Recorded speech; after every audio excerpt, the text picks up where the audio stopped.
So hey guys, welcome back to another video of perfect world and I hope कि तुम लोग बहुत ही ज्यादा शर्मज़े में होगे। वीडियो में आगे बढ़ने से पहले कहना चाहूंगी कि अगर इससे पहले का एपिसोड अभी तक चेकआउट नहीं किया है तो पहले जाओ और जाके उसे देख लो, वरना यहाँ तुम्हें इस कमाल के पार्ट में कुछ भी समझ नहीं आने वाला। और अगर तुमने देख लिया है तो बिना किसी देर के आज के इस वीडियो को फटाफट से शुरू करते हैं। लेकिन उससे पहले प्रीवियस पार्ट को थोड़ा सा जान लेते हैं। सो होमीज, जैसे कि हमने लास्ट पार्ट में देखा था जहाँ पे वो फेंगे यहाँ पर अपने समनिंग अल्टर का यूज करते हुए यहाँ पे दो एंशिएंट इमोर्टल्स के इल्यूजनरी फिगर को समन करता है और तभी यहाँ पर वो लोग अपने एंशिएंट टेक्स्ट में इन सभी को फरमान जारी करते हैं, साथ ही वो इनके ऊपर हमला करना भी शुरू कर देता है। लेकिन तभी यहाँ पे हम देखते हैं कि ग्रैंड एल्डर यहाँ पर सबसे पहले अपनी पावर्स को यूज करते हैं और 10 डायग्राम को एक्टिवेट करते साथ ही यहाँ पे हम देखते हैं कि वो सोवरीन स्वॉर्ड को भी समन कर लेते हैं, जो कि आते साथ ही यहाँ पर इन इल्यूजनरी फिगर्स को पूरी तरीके से ब्रेक कर देता है, जिसके चलते यहाँ सभी के होश उड़ चुके थे और अब वू फेंग यहाँ पे काफी ज्यादा शॉक्ड हो चुका था और यहाँ पे जिनके कमांडर था वो यहाँ पे उस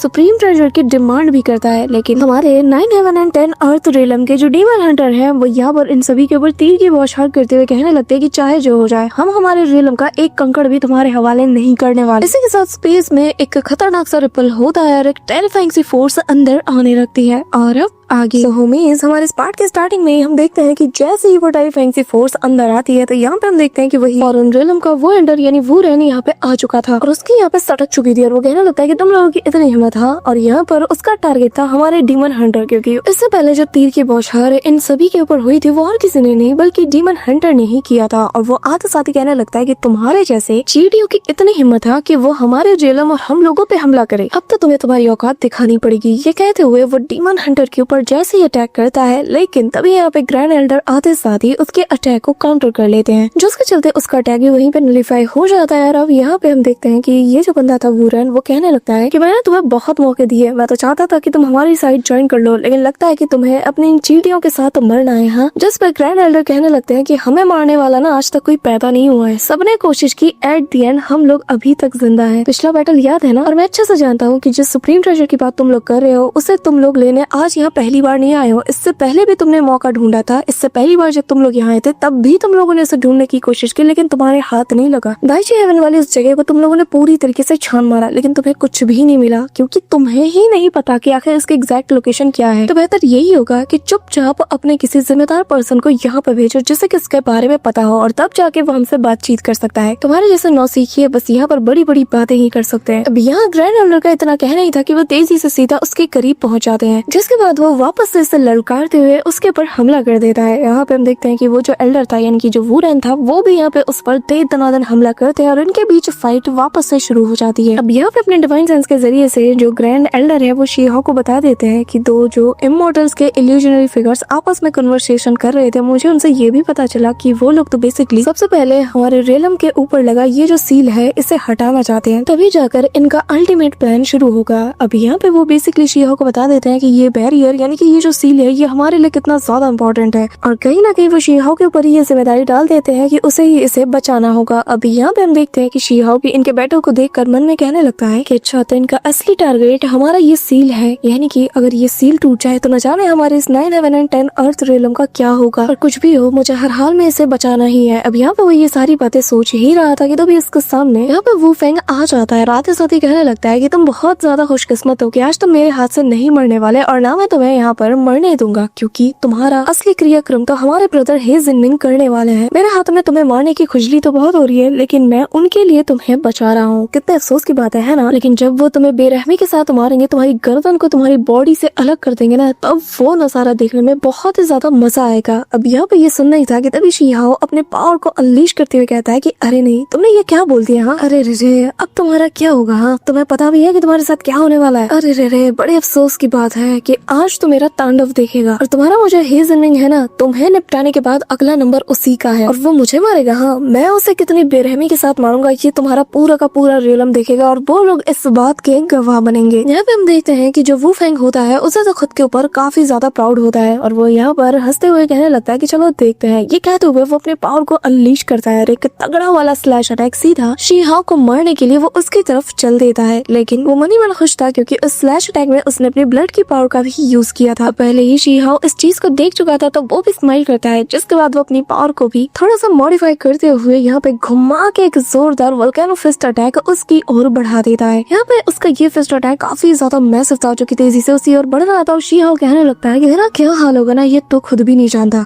इसी के साथ हम देखते हैं कि जैसे ही इन दोनों के अटैक आपस में कोलाइड करते हैं तो यहाँ पर एक ह्यूज एक्सप्लोजन होता है, जिसके इम्पैक्ट से आसपास के माउंटेन्स तक डिस्ट्रॉय हो जाते हैं। और तभी हम देखते हैं कि दोनों वापस एक दूसरे की तरफ चार्ज करते हैं और ऐसे ही इनके बीच अब ये बैटल शुरू हो जाती है। और यहाँ पे हम देखते हैं कि बार बार जो वू फेंग था वो यहाँ पर अपनी ब्लड पावर का यूज करते हुए शी हाओ के ऊपर पंचेस से हमला करता है, लेकिन शी हाओ भी पलट के जवाब देता है, तो जिसके चलते इसके सारे के सारे फिस्ट अटैक वहीं पे नलीफाई हो जाते हैं। अब यहाँ पे थोड़ी देर ऐसे hand to hand close combat करने से भी इसका मन नहीं भरता और वू फेंग समझ चुका था कि यहाँ पर वो शी हाओ को ऐसा नहीं हरा सकता, तो वो इमीडिएटली यहाँ पर अपनी पावर्स को एक्टिवेट करता है, जहाँ पे हम देखते हैं कि वो अपनी इविल रेड स्वॉर्ड बाहर निकालता है और इसे निकालते साथ ही तेजी से होल्ड करता है और शी हाओ की तरफ चार्ज करता है। अब यहाँ पे इसने अपना वेपन निकाला और शी हाओ ऐसे चुपचाप खड़ा रहेगा, निकालता है वो भी अपनी स्वॉर्ड को और सीधा उसकी तरफ चार्ज कर जाता है। दोनों अब यहाँ पर अपने अपने स्वॉर्ड के जरिए से क्लोज कॉम्बैट कर रहे थे, जहाँ पे दोनों की तलवारें जैसे ही आपस में टकराती है तो ह्यूज इम्पैक्ट इससे रिलीज होता है। यहाँ पे हम देखते हैं कि लिटरली जब जब इनकी स्वॉर्ड टकराती है तो आसपास की जगह भी बहुत बुरी तरीके से शेक कर जाती है। लेकिन जब यहाँ पे वू फेंग शी हाओ से फाइट कर रहा था तो उसे लगता है कि बस शी हाओ की शायद यही लिमिट होगी, तो वो एक पल के लिए रुकता है और फिर अपने मन में कहने लगता है कि मैं मेरे 99 wave of immortal heavenly blade art को यूज करूंगा, जैसे कि मेरे मास्टर ने मुझे पास डाउन किया है। ये कहते हुए वो मल्टीपल यहाँ पे red colour K slash attack सीधा उसकी तरफ बढ़ा देता है और ये वही 99 wave of immortal heavenly blade art है। यहाँ पे हम देखते हैं कि ये जो 99 वेव्स थे ना, यानी कि ये जो स्लैश अटैक थे, ये आगे जाकर सीधा एक बहुत बड़े से स्लैश अटैक का फॉर्म ले लेते हैं, जो कि देखने में ऐसा लग रहा था कि जैसे कोई फायर स्लैश अटैक हो। यहाँ पे हमें बताया जाता है कि ये जो इमॉर्टल हेवनली ब्लेड आर्ट है ना, ये असल में इमॉर्टल की मीन्स का सीक्रेट टेक्निक भी है। और वो फेंग खुश होते हुए कहने लगता है कि अब इस एक स्ट्राइक से ही मैं तुम्हारी प्रीमोर्डियल स्पिरिट के ना टुकड़े टुकड़े कर दूंगा। ये कहते हुए वो आखिरी स्लैश अटैक को भी सीधा उसकी ओर बढ़ा देता है, जिसके जरिए से वो जो 99 वेव थे वो ट्रिगर होने लगते हैं। अब यहाँ ये सारा नजारा देखकर शी हाओ, जिसके हाथ में इस वक्त उसकी दालो इमॉर्टल स्वॉर्ड मौजूद थी, वो यहाँ पे स्माइल करता है और तभी शी हाओ अगले ही पल अपनी 6 पाथ ऑफ रीइंकार्नेशन टेक्निक को अनलीश करता है। और यहाँ पे हमें पता चलता है कि यहाँ आने से पहले उसने अपने इस अटैक को और ज्यादा एनहेंस कर लिया था, जहाँ पे हम देखते हैं कि 6 पाथ ऑफ रीइंकार्नेशन ये अब पहले से ज्यादा ट्रेमेंडियस फोर्स को यहाँ पे अनलीश कर रही थी, जहाँ पे हम 6 के 6 पैथ को एक साथ मर्ज होता हुआ देखते हैं और अगले ही पल यहाँ पे ये 6 के 6 रीइंकार्नेशन पैथ शी हाओ को चारों ओर से कवर कर लेते हैं, चारों डायरेक्शन में फैल चुके थे और ये जो स्लैश अटैक थे जो कि अब वापस से 99 वेव्स में ट्रांसफॉर्म हो जाते हैं और एक एक करके जैसे ही इसकी ओर बढ़ते हैं तो शी हाओ भी अपने 6 पाथ ऑफ रीइंकार्नेशन की कंबाइंड पावर को आगे की ओर बढ़ा देता है, जिसके चलते जैसे ही उसके अटैक्स से टकराते हैं तो यहाँ पे एक के बाद एक दे दनादन एक्सप्लोजन्स देखने को मिलते हैं। इतना ह्यूज और इतना बड़ा इम्पैक्ट था कि यहाँ पर चारों ओर एक के बाद एक बहुत बड़े बड़े एक्सप्लोजन हो रहे थे। यहाँ इन दोनों के आसपास का जो इलाका था वो पूरी तरीके से मलबे में समा जाता है और चारों तरफ काला धुआं फैल चुका था। इसी के साथ जैसे ही ये सब कुछ शांत होता है और यहाँ से थोड़ा सा धुआं हटता है, यहाँ पे हम शी हाओ को देखते हैं जो कि वहाँ पे बिल्कुल सही सलामत मौजूद था, लिटरली एक खरोच भी इसके ऊपर नहीं आई थी। वहीं दूसरी तरफ वू फेंग को देखते हैं जो कि घुटनों के बल आ चुका था, बॉडी इसकी खून से लथपथ थी, फेस उसका पूरा बिगड़ चुका था। यहाँ उसे यकीन ही नहीं हो रहा था कि उसकी इतनी बुरी हालत एक अकेले कल्टीवेटर ने कर दी है। यहाँ पे वो 9 हेवन एंड 10 अर्थ को बहुत हल्के में ले रहा था, लेकिन आज उसकी कंडीशन इस बात का सबूत है कि वाकई में अगर हे जिनमिंग ने इस शी हाओ नाम के लड़के को इतना ज्यादा सीरियस लिया है तो वो कोई ऑर्डिनरी पर्सन नहीं है। अब यहाँ से पहले कि वो अपनी पावर्स को गैदर करके शी हाओ के ऊपर हमला करने जाता, तभी यहाँ पे हम देखते हैं कि एक अनहोनी हो जाती है, अनहोनी फॉरेन रियलम के लिए। जहाँ पे हम देखते हैं कि ऊपर आसमान से एक बॉडी सीधा जमीन की ओर आ गिरती है, जिसे देखकर सबका ध्यान उसकी ओर जाता है और हम देखते हैं कि और कोई नहीं बल्कि वही एल्डर वू रेन है। और इसकी हालत देखकर जो वू फेंग था उसकी हालत और बिगड़ जाती है। उसे यकीन नहीं हो रहा था कि आखिर ये लोग इतने ज्यादा पावरफुल कब हो गए। तभी हम देखते हैं कि शी हाओ के सामने ग्रैंड एल्डर आ जाते हैं और वो भी यहाँ पर बिल्कुल अनटच्ड खड़े हुए थे और यहाँ पे उनके फेस पे जो स्माइल थी वो बता रही थी कि उन्होंने कितना बुरा हाल किया होगा वू रेन का। अब यहाँ पे वू रेन इस कदर डर चुका था कि जैसे ही वो यहाँ पर वू फेंग की कंडीशन देखता है तो वो बिना किसी देर किए सीधा यहाँ पे अपने पावर्स को गैदर करते हुए उस बेल को बजाता है जिसका साउंड रिट्रीट करने का था, यानी कि वो सभी से कह रहा है कि हम लोग यहाँ से निकल रहे हैं, अब यहाँ पे लड़ने का कोई फायदा नहीं। तभी हम देखते हैं कि एक एक करके यहाँ पे इनके अल्टर्स भी बनने लगते हैं और जिसका मतलब ये है कि अब इन्हें यहाँ से हर हाल में जाना ही होगा। जितने भी फॉरेन रियलम के जितने सोल्जर्स थे वो भी देख के समझ चुके थे और वो लोग भी यहाँ से 9 तो 11 होने लगते हैं। यहाँ पे लेकिन कहते हैं ना कि रस्सी जल गई पर बल नहीं किया, वो वाली सिचुएशन बिल्कुल यहाँ पे वू फेंग की थी। वो यहाँ अधमरी हालत में कहने लगता है कि मेरा रियलम फिलहाल के लिए यहाँ से रिट्रीट तो कर रहा है, लेकिन ये मत समझना कि हम कमजोर हैं, बल्कि हम तो तुम्हें जीने के लिए कुछ दिन दे रहे हैं, क्योंकि जब लौटेंगे ना तो फिर काल बनकर तुम्हारे पर कहर बर पाएंगे। ये कहते हुए वू फेंग भी अपने साथियों के साथ सीधा उसी अल्टर की तरफ जाने लगता है, जहाँ पे ऑलरेडी काफी सारे सोल्जर्स मौजूद थे। और जैसे ही वो उसके अंदर कदम रखता है ना तो उसकी असली इंजरीज दिखने लगती है। लिटरली वो खांसते हुए घुटनों के बल आ जाता है और उसके मुंह से काफी अमाउंट में खून भी निकलता है। इसकी इंजरीज बहुत ही ज्यादा वर्स हो चुकी थी, उसके फेस पे क्रैक पड़ने लगते हैं। और यहाँ पर जो पीछे कल्टीवेटर थे जो कि उसे सपोर्ट दे रहे थे, वो यहाँ ये देख के हैरान थे कि आखिर हमारे वू फेंग का इतना बुरा हाल किसने कर दिया। यहाँ पे हम देखते हैं कि वू फेंग गुस्से से अपने मुट्ठी को टाइट करता है, लेकिन यहाँ हम देखते हैं कि इसके हाथ में भी गुस्से के चलते क्रैक बनने लगते हैं। और कहते हैं ना कि तारीफ वही जो दुश्मन करे। यहाँ पे वू फेंग कहने लगता है कि मैं इसके मैच का हूँ ही नहीं। और मुझे लगता है कि अगर ब्रदर हे जिनमिंग के पास इसे एलिमिनेट करने का टाइम नहीं और अगर वो यहाँ पर आने से इनकार करते हैं तो हमें आनलन और यूथू जो रॉयल क्लैंस है उनके किसी मेंबर को यहाँ पे बुलाना होगा ताकि वो इस लड़के को यहाँ पे एलिमिनेट करें, वरना ये फ्यूचर में हमारे लिए बहुत बड़ा थ्रेट बनने वाला है। कहते हुए वो अनकॉन्शियस होने लगता है। और तभी हम देखते हैं कि यहाँ पर जितने भी ऑल्टर्स थे जिनके ऊपर ये फॉरेन रेलम के कल्टीवेटर्स मौजूद थे, एक के बाद एक वो इस ऑल्टर के साथ यहाँ से डिसअपीयर हो जाते हैं। अब इनके जाने के बाद शीहाओ ऊपर की ओर देखे जा रहा था और बेसिकली वो युआन रेलम के बारे में सोच रहा था और कहने लगता है कि अगर किसी दिन वाकई में युआन रेलम डिसअपीयर हो गया तो तब हम क्या करेंगे, तब हमारे इस 9 11 and 10 अर्थ को कौन प्रोटेक्ट करेगा। इसी के साथ हम देखते हैं कि शीहाओ इसी सोच में डूब जाता है और फिर हमें थोड़ी देर बाद का सीन दिखाया जाता है जहाँ पे हम देखते हैं हम काफी सारे लोगों को देखते हैं जो कि यहाँ पर अपने अपने लोगों की डेड बॉडीज को उठाकर वापस घर की ओर रवाना हो रहे थे कि तभी यहाँ पर हम उसी व्हाइट ड्रेस वाले बंदे को देखते हैं जो कि यहाँ पर अपने बाकी के साथियों से कह रहा था कि मुझे समझ नहीं आ रहा कि आखिर हम लोग यहाँ पे करने के आए हैं। वो जो युआन रेलम सील यानी कि जो हेवन एबिस सील है जो कि बाहरी लोगों को यहाँ पर आने से रोक रही है, वो यहाँ पर उसके रहते कभी भी नहीं आ सकते। तो मुझे समझ नहीं आ रहा कि आखिर हम लोग यहाँ पे करने के आए हैं। हमें पता है कि ऑलरेडी यहाँ पर कुछ है जो कि आउटर रेलम के लोगों को यहाँ पे आने से रोकेगा, तो भला हमें जान की बाजी लगाने की जरूरत क्यों पड़ रही है? आखिर क्यों अभी भी हम इस डेडली बैटल को लड़ने के लिए यहाँ पर रुक रहे हैं? यहाँ पर उसकी बात सुनकर पीछे से जो बंदा आ रहा था वो कहने लगता है कि जो फॉरेन रेलम के कल्टीवेटर्स है उनका मेन टारगेट यही सील है, वो लोग इसे ही तोड़कर सबसे पहले यहाँ अंदर आएंगे। तो जो चीज हमें और हमारे रेलम को प्रोटेक्ट कर रही है उसे प्रोटेक्ट करना ये हमारी जिम्मेदारी है और हमें हर हाल में कोई काउंटर स्ट्राइक करनी होगी और इनसे पहले करनी होगी। यहाँ पे इन सभी की बातें चल रही होती है और ये लोग आगे बढ़ ही रहे होते हैं कि तभी हम यहाँ पर अपने कैप्टन यानी कि उसी डिवाइन नाइट को देखते हैं जो कि अपने उसी डिवाइन बीस्ट के ऊपर सवार था और वो कहने लगता है कि नहीं, तुम सब गलत हो, ये सब कुछ बस हमारे लोगों को ट्रेन करने के लिए हो रहा है ताकि यहाँ के माहौल के हिसाब से वो लोग पूरी तरीके से ढल जाएं और आयरन ब्लडेड वॉरियर्स जो थे उनकी तरह इनका टेम्पर भी हो जाए और कुछ नहीं तो एटलीस्ट हमारे लोग थोड़े से चौकन्ना रहना ही सीख जाएंगे। लेकिन तभी वो यहाँ पर सभी से कहने लगता है कि जरा ऊपर देखो, आज हम लोगों ने देखा कि कैसे फॉरेन रेलम के कल्टीवेटर्स हम पे हमला करने आए थे, लेकिन ये जो हमारा युआन रेलम यानी कि ये जो हेवन एबिस सील है उसने सबको ब्लॉक कर दिया। लेकिन जरा आसमान में देखो, आज ये जो सील हमारे पास है जो कि हमें प्रोटेक्ट कर रही है, हो सकता है कि कभी ऐसा दिन भी आ सकता है कि जब ये जो हेवन एबिस सील है यानी कि युआन रेलम ये पूरी तरीके से डिसअपीयर हो सकता है। क्या तुम में से कभी किसी ने ये सोचा है कि अगर ऐसा कभी कुछ होता है तो तब हमारा क्या होगा? हाँ, तब हमारे इस रियलम का क्या होगा? तो बेहतर नहीं कि आज सुकून की सांस लेने से अच्छा है कि थोड़ी मेहनत कर लो और अपने दुश्मनों को मिटाने के बारे में सोचें और साथ ही हमारे सील को कैसे प्रोटेक्ट किया जाए इस बारे में भी। यहाँ पे सभी लोग ये सारा नजारा देख रहे थे और सोच भी रहे थे। इस दौरान हम शी हाओ को भी देखते हैं जहाँ पर जब वो ये बात इमेजिन करता है कि अगर इस बैरियर को कुछ हुआ तो न जाने इनका क्या होगा और कैसे फॉरेन रेलम के कल्टीवेटर्स यहाँ आकर इन सब का फायदा उठाएंगे। तो यहाँ पर उसे इस कदर गुस्सा आता है कि वो गुस्से के मारे अपनी मुट्ठी को टाइट करने लगता है। अब तभी यहाँ पे हम देखते हैं कि जो एंड किंग है वो आ जाता है और आते साथ ही उसके कंधे के ऊपर बैठ जाता है और कहता है कि हाँ, तो तुमने देखा मेरी हीरोइक एंट्री को, कैसे मैंने फॉरेन रेलम के कितने सारे दुश्मनों को ठिकाने लगाया। हाँ, सच बताओ मुझे ना बड़ा सेटिस्फेक्शन मिल रहा है। इस कदर मैंने इन लोगों को लिटा लिटा के मारा, इस कदर स्लॉटर मचाया कि मुझे ना मजा ही आ गया। पर मुझे अफसोस है यार कि मैं कुछ खास लोगों को निपटा नहीं पाया। हालांकि मैंने काफी लोगों को निपटाया लेकिन उनमें कोई बड़ा नाम नहीं था। लेकिन हाँ, अगली बार ना मैं बहुत बड़े बड़े नामों को चुन चुन के मारूंगा। अब शी हाओ कहने लगता है कि अच्छा ऐसी बात है, तुमने वाकई में ऐसा किया? जिस पे वो कहने लगता है कि हाँ बिल्कुल, क्योंकि मेरी जो क्लैन की ब्लड लाइन की पावर है ना वो तो बैटल फील्ड में ही अवेकन होती है। जब वो माहौल बिल्कुल गर्मा रहा हो, दुश्मन सामने हो, तभी हमारा खून ऐसे उबाल मारता है और बस ऐसे ही बैटल्स को एक्सपीरियंस करके हम ज्यादा से ज्यादा स्ट्रॉन्ग बन सकते हैं और हमारी ब्लड लाइन और ज्यादा अवेकन होती है। अब यहाँ पे ये सारी बातें कहकर वो जैसे ही शी हाओ को देखता है तो वो नोटिस कर लेता है कि कहीं ना कहीं ये थोड़ा अपसेट है। तो वो कहने लगता है कि वैसे ये सब छोड़ो, मुझे ये बताओ आखिर तुम रहते कहाँ हो, क्योंकि अब से मैं तुम्हारे साथ ही रहूंगा, क्योंकि मुझे अपनी सारी किस्से कहानियां यार तुम्हें बतानी है कि मैंने बैटल फील्ड में क्या बवाल मचाया था। मुझे अपने सारे के सारे बैटल रिकॉर्ड तुम्हें बताने हैं, तुमसे शेयर करनी है, तो बताओ कहाँ रहते हो तुम। अब बेसिकली एंड किंग जो है वो शी-हो को अपना बहुत ही अच्छा दोस्त मानता है और वो अब उसी के साथ रहना चाहता है, इसीलिए वो ऐसा एक्सक्यूज बना रहा था और उसने शी-हो को भी काफी ज्यादा मिस भी किया। अभी यहाँ पर शी-हो उसकी बात सुन के हल्का सा स्माइल करता है और फिर वापस अपसेट हो जाता है और यहाँ से वो जाने लगता है। ये देखकर एंड किंग कहता है कि यार तुम्हें हुआ क्या अचानक से, जिसमें वो कहने लगता है कि ठीक है तुम मेरे साथ चल सकते हो, लेकिन उससे पहले मैं तुम्हें एक बात बता दूं कि जहाँ पे मैं रहता हूँ ना वो किसी इमोर्टल केव की तरह नहीं है। जैसा कंफर्ट तुम्हें इमोर्टल केव और बाकी जगह पर मिला है वैसा तुम्हें शायद यहाँ ना मिले, और ना ही यहाँ पर खाने के लिए कुछ खास है। जो सुन के एंड किंग कहने लगता है कि यार कैसी मरियल सी जगह पे रहते हो, ऐसी जगह पे कौन ही रह सकता है। पर ये सब छोड़ो, मुझे वो सबसे फर्क नहीं पड़ता। ये बताओ क्या मुझे वहाँ पर वही तुम्हारा 10 हर्ब टॉनिक सूप पीने को मिलेगा? तुम्हारे पास अभी भी थोड़ा सा बचा होगा है ना? लेकिन यहाँ पर शी-हो कोई भी जवाब नहीं देता। तभी सीन शिफ्ट होता है और हम शी फैमिली के उसी विलेज का सीन देखते हैं जहाँ पर अब बर्फबारी हो रही थी और यहाँ पर शी-हो और एंड किंग दोनों पहुँच जाते हैं। और एंड किंग जैसे ही ये जगह देखता है वो देख के हैरान था, लेकिन शी-हो को बुरा न लगे तो वो इसे कहने लगता है कि क्या बात है, ये जगह काफी ज्यादा देहाती टाइप की लग रही है ना, काफी ज्यादा पुरानी। हाँ, जिसपे शी-हो कहने लगता है कि अगर तुम्हारे कहने का मतलब ये है कि ये जगह बहुत ही ज्यादा खस्ते हालत में है और बहुत ही ज्यादा पुरानी, तो तुम कह सकते हो। ये कहते हुए शी-हो भी उसे साथ लेकर आगे बढ़ने लगता है। इस दौरान हम आशी को भी देख पाते हैं और यहाँ पे हम देखते हैं कि जैसे ही वो शी-हो को देखता है उसे अपनी आंखों पे यकीन नहीं होता, क्योंकि वो उसका मास्टर जो है, तो वो यहाँ पे दौड़ते हुए सीधा उसके पास जाता है और कहने लगता है कि मास्टर फाइनली आप सही सलामत यहाँ आ ही गए। मैंने सुना था कि वो जो एंशिएंट मेटल फील्ड में जो बैटल हुआ ना वो काफी ज्यादा ब्रूटल रहा, काफी सारे लोग बेरहमी के साथ मारे गए, लेकिन आप सही सलामत आ गए और आपके बॉडी पर तो एक स्क्रैच भी नहीं। कि तभी यहाँ पे हम देखते हैं कि बाकी सारे बच्चे भी शी-हो को घेर लेते हैं। शी-हो उनमें से एक अपनी गोद में उठाता है और तभी यहाँ पे बाकी सारे लोग विलेज चीफ को भी बुला लेते हैं। और जब उन लोगों को पता चलता है कि यहाँ पे उनके क्लैन से जो बंदा गया था वो बिल्कुल सही सलामत वापस आया है, सभी लोग काफी ज्यादा खुश हो जाते हैं। यहाँ पे शी-हो विलेज चीफ के पास जाकर उसे अपने मेरिट पॉइंट्स दिखाने लगता है, कहने लगता है कि जरा देखिए मैंने कितने सारे मेरिट पॉइंट्स को कलेक्ट किया है और अब मुझे लगता है कि ना कि नेक्स्ट टाइम मैं कि तभी इससे पहले कि वो अपनी बात खत्म कर पाता विलेज चीफ उसे पकड़ते हुए यहाँ से ले जाते हैं और फिर एक जगह पे बैठाते हैं। और यहाँ पे ये लोग शी-हो को खाना पकड़ा देते हैं, पीने को काफी अच्छी चीज देते हैं और यहाँ उसकी अच्छे से खातिरदारी हो रही थी। और ये देखकर एंड किंग को तो गुस्सा आ रहा था और वो मन में कहने लगता है कि अच्छा हाँ। यहाँ पे हम देखते हैं कि शी-हो को सारा खाने को दिया जाता है और यहाँ पे विलेज चीफ कहने लगते हैं कि बताओ क्या तुम बिल्कुल ठीक हो, तुम्हें कहीं चोट तो नहीं लगी? शी-हो उस पे कहता है कि फिक्र मत कीजिए मैं बिल्कुल ठीक हूँ। अब यहाँ पे शी-हो विलेज चीफ को भी खाने के लिए कहता है, लेकिन विलेज चीफ कहता है कि मैं अपनी उम्र के आखिरी दौर में पहुंच चुका हूँ और मुझे नहीं लगता कि मैं खाना डिजर्व करता हूँ, बल्कि तुम्हें ज्यादा खाना चाहिए क्योंकि तुम तो बैटल फील्ड में जाके लड़ के आए हो ना। इस दौरान शी-हो अपने सामने देखता है कि काफी बच्चे खाने के लिए लड़ झगड़ रहे थे क्योंकि यहाँ पे खाने की काफी सारी कमी थी। तो यहाँ पे शी-हो निकालता है अपने उस फर्नेस को और यहाँ पर वो उस सूप को प्रिपेयर करना शुरू कर देता है, जिसे देखकर सभी लोग एक्साइटेड हो जाते हैं। और तभी शी-हो विलेज चीफ से कहता है कि अकेले खाने में कोई मजा नहीं और वैसे भी आज का दिन बहुत अच्छा है, तो चलिए इसे साथ में सेलिब्रेट करते हैं। अब यहाँ पे हम देखते हैं कि सभी लोग वापस से ईद को सेलिब्रेट करना शुरू कर देते हैं। कि तभी यहाँ पर जो विलेज चीफ है वो बताने लगता है कि जब तुम यहाँ थे नहीं ना तो 2 लोग तुम्हारी तलाश में आए थे, जिनमें से एक मोटा था और एक पतला था, और पतले वाले लड़के ने तो हमें इनवाइट भी किया, जिसके अकॉर्डिंग ब्यूलो लेक के पास 3 दिन में एक जीनियस की गैदरिंग होने वाली है और जिसमें कि हमें जाने को कहा है। और जो मोटा वाला बंदा था उसने बताया कि वो तुम्हारा दोस्त है और वो पतले वाले से पूछ रहा था कि क्या उसे इनवाइट किया गया या नहीं। जब उसे पता चलता है कि नहीं तो वो उस बंदे को पीट देता है। साथ ही वो बताने लगता है कि वो मोटा वाला बंदा ये भी बता रहा था कि उसने सुना है कि जो इस गैदरिंग में ना कुछ मिस्टीरियस लोग भी आएंगे जो कि फॉरबिडन जोन से बिलोंग करते हैं, और जो एलिक्सर ऑफ इमॉर्टैलिटी है इसके बारे में क्लूज भी उनसे हमें मिल सकती है। यहाँ तक कि एंशिएंट्स के द्वारा छोड़ा गया एक ट्रेजर मैप भी हमें मिल सकता है। जिसके बाद वो उस बंदे से गिड़गिड़ाते हुए कहने लगता है कि प्लीज प्लीज मुझे ले चलो। अब तभी सीन शिफ्ट होता है और हमें उसे ब्यूलो लेक का सीन दिखाया जाता है, जहाँ पर पास ही में काफी सारी अरेंजमेंट्स चल रही थी। अब बेसिकली शी-हो को क्योंकि ये इनविटेशन मिला था तो वो उस फैट गाय को अपने साथ लेके यहाँ पहुंच जाता है। वाकई में ये जगह ना बहुत बहुत ज्यादा खूबसूरत है। यहाँ पर फैट गाय शी-हो से कहने लगता है कि आज से तू ना मेरा सबसे सबसे सबसे अच्छा दोस्त है, यहाँ तक कि आज से तू मेरा स्वान ब्रदर भी। अगर तुम मुझे बोलोगे ना कि उत्तर की तरफ जाओ तो मैं पश्चिम की तरफ नहीं जाऊंगा। अगर तुम मुझे कहो कि एक डॉग को मारो तो फिर मैं एक चिकन के पीछे नहीं भागूंगा। आज से तुम मेरे बिल्कुल बड़े भाई जैसे हो। यहाँ पे ये सुनकर शी-हो कहने लगता है कि बस बस मुझे एक और छोटे भाई की जरूरत नहीं है, हम यहाँ पर उन्हीं मिस्टीरियस गेस्ट को देखने के लिए आए हैं, है ना। जिस पे वो फैट गाय कहने लगता है कि यार अगर अब हम यहाँ इतनी दूर आए हैं तो पहले पेट पूजा तो करनी होगी ना। कि तभी एक फीमेल वॉइस आती है जो कि कहने लगती है कि सर इस मोटे लड़के को देखो। ये सुनकर यहाँ पे वो फैट गाय कहने लगता है कि आखिर किसने मुझे मोटा बोला, हाँ किसने बोला। कि तभी हम देखते हैं कि यहाँ पर जो वे क्लैन की जो हायर्स है जो कि व्हाइट टावर रियलम पे है वो यहाँ पे आ जाती है और यहाँ पे उस हायर्स के 4 फीनिक्स भी आ जाती है जो कि यहाँ पर म्यूजिक को प्ले कर रही थी और चारों जैसे दिखने में डिट्टो सेम थी। यहाँ पे इन्हें देखकर इनकी ब्यूटी में तो फैट गाय बिल्कुल खो जाता है कि तभी हम देखते हैं कि एक पैथ ओपन हो जाता है और तभी यहाँ पे हम 5 स्पिरिट ऑफ वॉर कैरियर को देख पाते हैं जो कि की क्लैन का एक एंसेस्ट्रल प्रीशियस आर्टिफैक्ट है। और यहाँ पे उसमें से 2 बंदे बाहर आते हैं जिनमें से एक का नाम था की होंग जो कि की क्लैन का हायर है और दूसरा बंदा है जिनजेन जो कि जिन क्लैन का हायर है और ये दोनों ही बेसिकली वर्ल्ड टाउ रियलम पे है। यहाँ पे हम देखते हैं कि की फैमिली के हायर को देखते साथ ही सभी लोग ब्रदर की होंग कह के उसे यहाँ पर रिस्पेक्ट देते हुए वेलकम करते हैं और तारीफ करते हैं कि फाइनली आपको आपके की क्लैन के पैट्रियार्क से 5 स्पिरिट वॉर कैरियर मिल ही गया और हमें पूरा यकीन है कि फ्यूचर में आप इसके जरिए से फॉरेन रियलम तक चार्ज जरूर करोगे। यहाँ पे हम देखते हैं कि वो लोग इसे मक्खन लगाना शुरू कर देते हैं कि तभी यहाँ पर की होंग कहने लगता है कि अरे नहीं आप लोग तो मुझे यहाँ पर ब्रदर जिनजान के सामने शर्मिंदा कर रहे हैं। कहाँ वो कहाँ मैं? अरे हाँ, मैं तो आपको मिलाना भूल गया। इनसे मिलिए ब्रदर जिनजान जो कि जिन फैमिली के हायर है जो कि एक लिमिटलेस जीनियस है। यहाँ पे जिनजान को देखते साथ ही फैट गाय समझ आता है कि ये तो वैंगशी का फियांसे है और वो शीहाओ से कहता है कि तुम्हें नहीं लगता कि यहाँ पर ये कुछ खुरापाती करने के लिए आया है, वो भी तुम्हारे अगेंस्ट? शीहाओ कहता है कि चिंता मत करो, इससे फर्क नहीं पड़ता, जब तक वो हमें नहीं छेड़ता हम भी उसे नहीं छेड़ेंगे, हम सुकून से आए हैं और सुकून से चले जाएंगे। तभी हम देखते हैं कि यहाँ पर लाइटनिंग वॉर कैरियर भी बाहर आ जाता है जो कि तोगु क्लैन का एक सीक्रेट ट्रेजर है जिसके अंदर तोगु क्लैन का हायर जिसका नाम तोगु यूलोंग है वो मौजूद था और पीछे उसकी सिस्टर भी मौजूद थी जिसका नाम तोगु यूलोंग है और यहाँ पे मिस वैंगशी जो किसकी दोस्त है वो भी आई हुई थी। अब यहाँ पे ये सारा नजारा देखकर फैट गाय समझ आता है कि बेसिकली यहाँ पे ये लोग एक ग्रेट अलायंस को फॉर्म करना चाहते हैं। अब मैं समझा कि मिस वैंगशी और जो जिनसेंग है ये दोनों अलग अलग क्यों आए हैं। यहाँ पे ये सब देखकर एंड किंग भी कहता है कि हाँ तुम्हें थोड़ा केयरफुल रहना होगा। जिस पे शीहाओ कहने लगता है कि 1000 भेड़ भी मिलकर शेर का शिकार नहीं कर सकते क्योंकि एक इमॉर्टल ही पूरे के पूरे हेवन एंड अर्थ को भी अनाइलेट करके रख सकता है। अब यहाँ पे हम देखते हैं कि बाकी के लोग भी आ जाते हैं, फिर चाहे वो लिटिल हेवनली किंग हो या फिर हमारे जो 3 बड़ी एकेडमीज हैं उनके जो जीनियसेस हो, सभी लोग यहाँ आ चुके थे। लेकिन यहाँ पर जो लिटिल प्रिंस था वो यहाँ पे आते साथ ही कहने लगता है कि दाओ ब्रदर हुआंग, लगा नहीं था कि आप भी यहाँ पे आओगे पर आपसे इतने टाइम बाद मिलकर काफी अच्छा लगा। अब जैसे ही सबके कानों में हुआंग नाम जाता है ना तो बाकी के जो लोग थे ना, फिर चाहे की होंग हो, जिनजेन हो या फिर यूलोंग हो, सब के सब यहाँ पे पलटने लगते हैं और सभी के सभी काफी ज्यादा चौकन्ने हो जाते हैं और शीहाओ इन्हें देख के स्माइल करता है। So that's it for today guys. I hope कि तुम सबको आज के वीडियो काफी ज्यादा पसंद आई होगी। अगर हाँ तो वीडियो को लाइक करना, चैनल पर नए हो तो सब्सक्राइब करना। तो मिलते हैं नेक्स्ट वीडियो में, तब तक के लिए